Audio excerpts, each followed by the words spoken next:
Donc vous avez tapé cette adresse-là.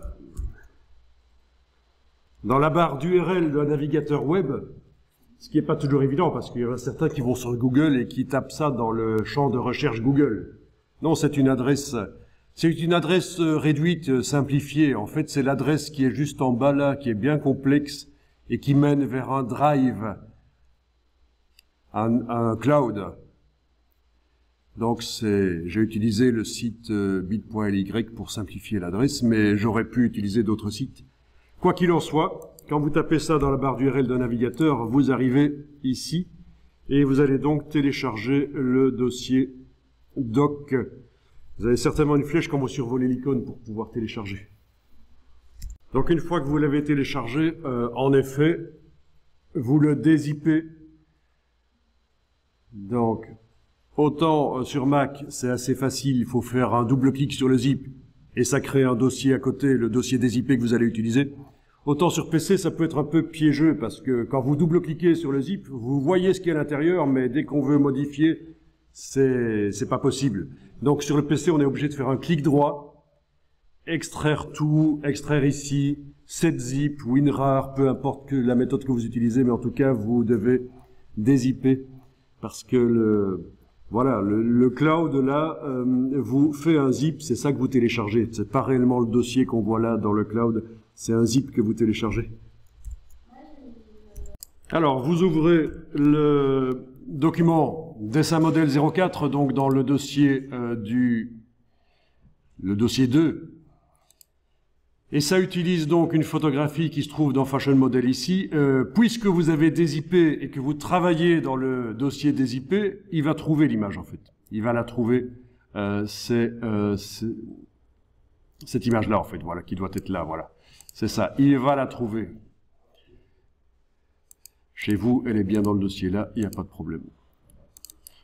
Alors ça, c'est un petit boulot que j'ai fait de démonstration que j'ai fait en 5-10 minutes pour montrer la technique, bien sûr, au niveau du résultat. On peut pas dire que ce soit extraordinaire, mais ça montre la technique. Alors, votre palette des calques, vous l'avez, menu fenêtre calque.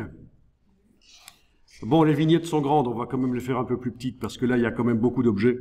Alors, vous allez dans le menu en haut à droite de la palette des calques et vous allez demander option de panneau. Voilà, on voit qu'on a précédemment demandé d'avoir les vignettes les plus grandes possibles dans Illustrator.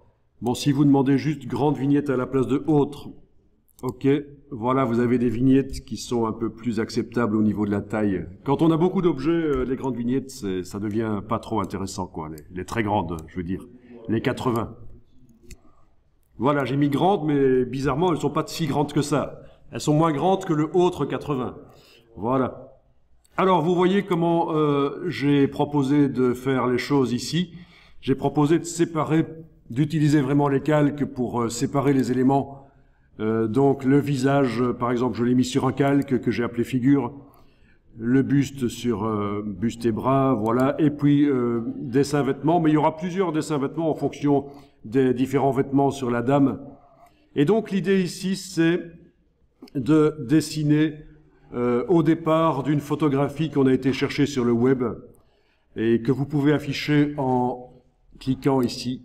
Elle est par-dessus et elle est en transparence, cette photographie. Elle est dans un calque que j'ai appelé modèle et elle a de la transparence.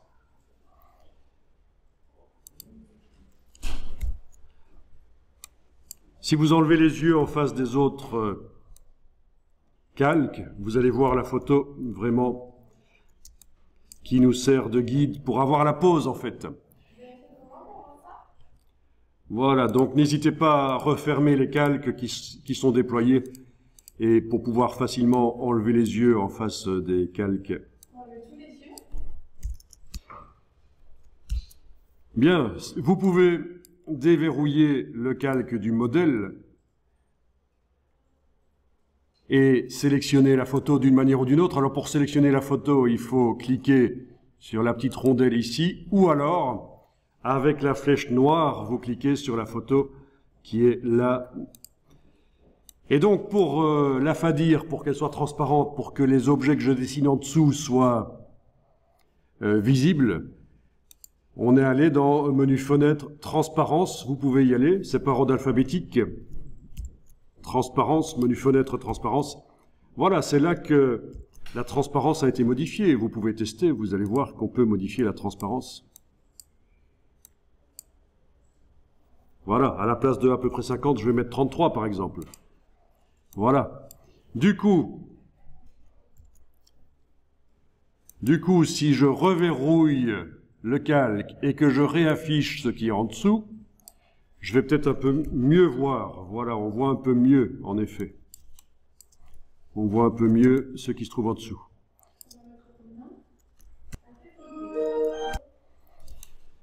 Voilà, ça c'est un bon système parce qu'en général, quand on vous dit de prendre une photo en tant que modèle dans Illustrator, on la met en dessous. Mais le problème, c'est qu'au fur et à mesure qu'on crée les objets, ça cache la photo. Donc là, elle était mise au-dessus, en transparence. Et évidemment, à un certain moment, on peut enlever l'œil de la photo, elle disparaît à la fin.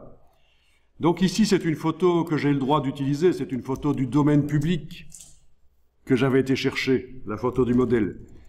Mais on peut imaginer que vous pourriez démarrer d'une photo qui a des droits d'auteur et vous vous inspirez juste de la pose, puisque vous remettez des vêtements différents par-dessus pour faire un dessin, un projet de stylisme, vous remettez des vêtements par-dessus, vous...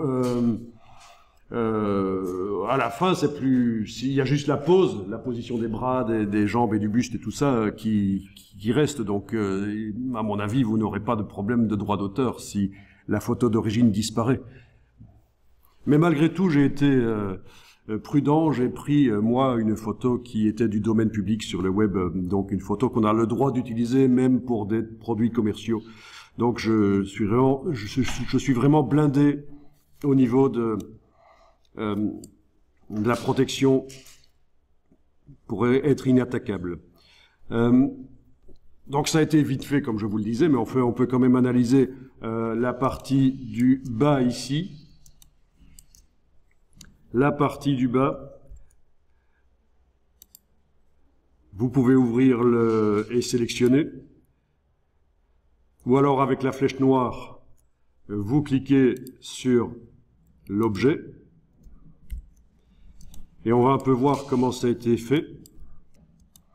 Alors vous allez dans la palette Aspect, menu Fenêtre Aspect. Et donc ça vous montre comment ça a été construit. C'est une espèce de mini palette des calques qui concerne uniquement l'objet qui est sélectionné. Donc on a un contour. Si vous enlevez l'œil, voilà, vous voyez que le contour n'apparaît plus. Voilà, là je vais laisser l'œil affiché. Si vous cliquez sur le mot contour, c'est la palette contour qui apparaît. Et là on peut aller modifier l'épaisseur. Par exemple, à la place de 0,5, je vais mettre 0,7. Et j'enfonce la touche tabulation sur le clavier, la touche tab pour valider. Voilà. On peut aussi passer à 1, 2, 3, etc. Mais ça devient vraiment très, très gros comme contour. Ça parasite le dessin complètement. Voilà. Donc c'est pour ça que il faut y aller mollo là-dessus. Au niveau de la brush utilisée, on peut la changer bien sûr. On va aller tester d'autres brushes. Alors vous allez dans le menu Fenêtre Forme. Menu Fenêtre Forme, et vous voyez qu'il y a déjà quelques brushes qui sont là. Donc on est bien d'accord, votre objet est sélectionné avec la flèche noire. Dans la palette Aspect, vous avez bien le contour là qui est activé. Eh bien vous allez pouvoir ici, par la palette des formes, tester les autres brosses et voir ce que ça donne. N'hésitez pas à zoomer.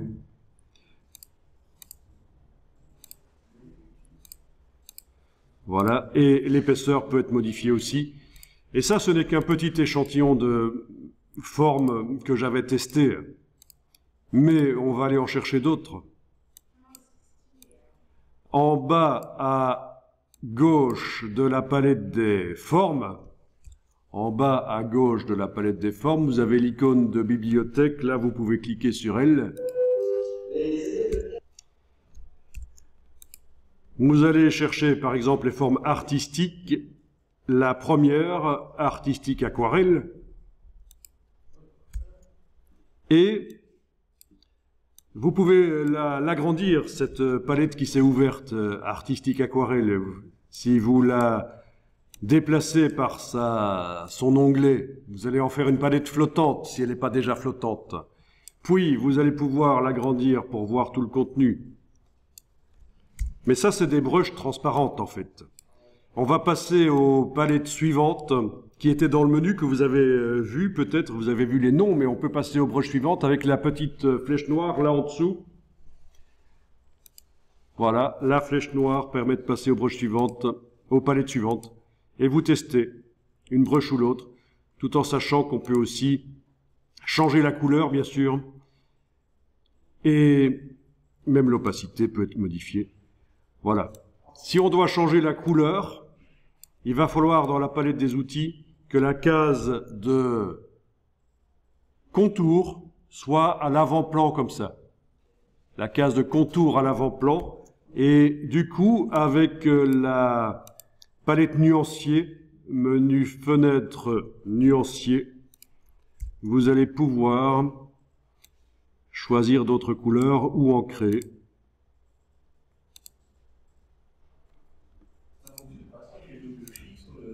Alors, si vous faites un double clic sur l'échantillon ici, oui, ça fait apparaître un sélecteur de couleurs, mais c'est déconseillé d'utiliser cette fonctionnalité dans Illustrator. Le nuancier est plus intéressant parce qu'il permet ce qu'on appelle les couleurs globales.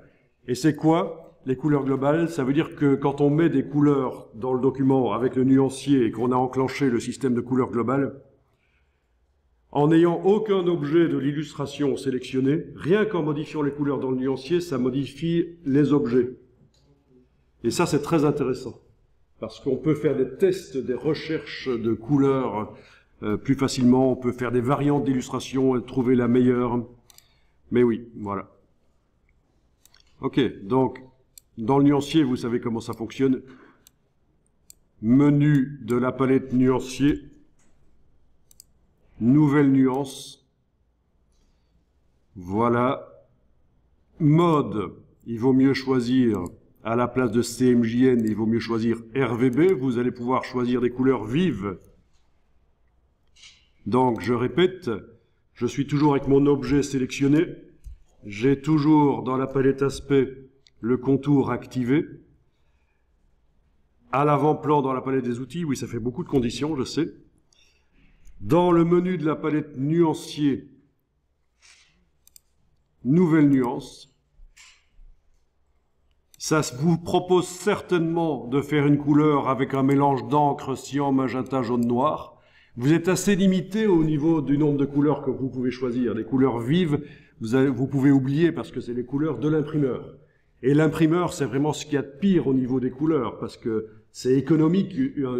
Un imprimeur qui imprime des posters, des brochures, des flyers, etc. Je parle vraiment de l'imprimeur, pas le copy-service, mais vraiment l'imprimeur de ville avec sa presse.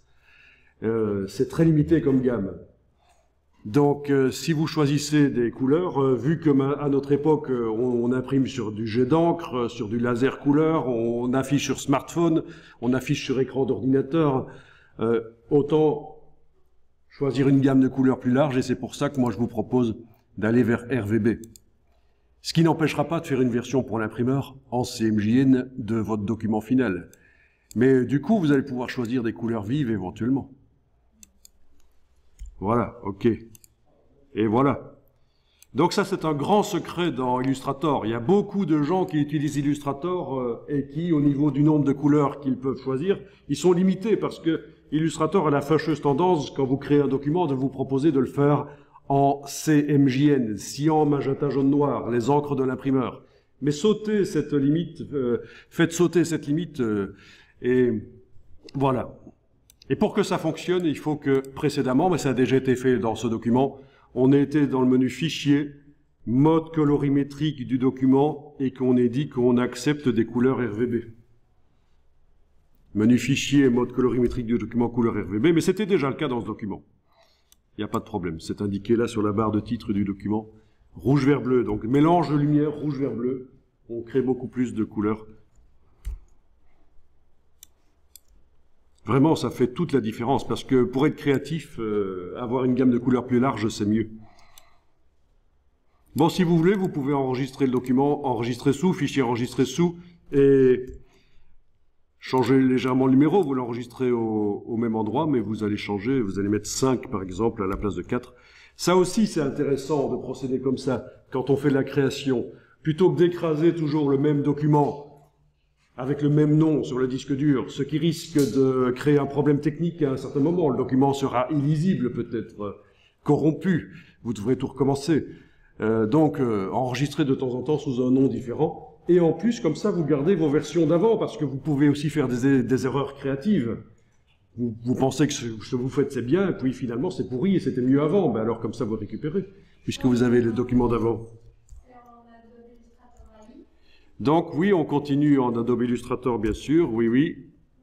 Enregistrer, et dans la boîte qui va apparaître là, vous cliquez sur OK. Voilà.